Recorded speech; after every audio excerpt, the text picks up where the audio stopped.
made it clear that you're big on story, but not big on plot. And I'd like you to just talk about the difference between story and plot, if you would. I just found that over the years I was more drawn to the films that I constantly revisited or saw repeatedly held up longer for me over the years, not because of plot, but because of character and a very different approach to story, you know.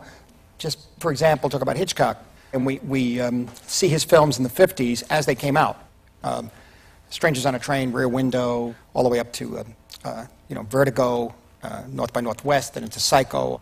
But I think over the years, the films of Hitchcock that I enjoy watching repeatedly, The Wrong Man, for example, as a picture that I've used repeatedly as an example of mood, paranoid style, beautiful New York location photography. It was a picture that I screened for Michael Chapman, Paul Schrader, and everybody for Taxi Driver. And I think maybe ultimately it's one of the reasons I said Bernard Herrmann had to do the score.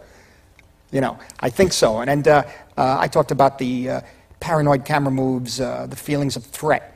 When, if you know the picture, Henry Fonda has to go to the paying his insurance in Queens. I grew up a little bit. I grew up till about 7 years old in Queens. So me too. Jamaica and that whole area.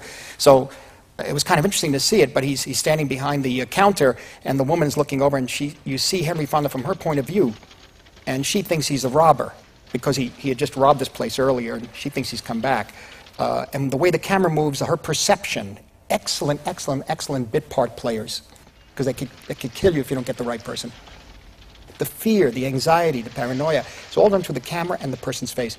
It's the same.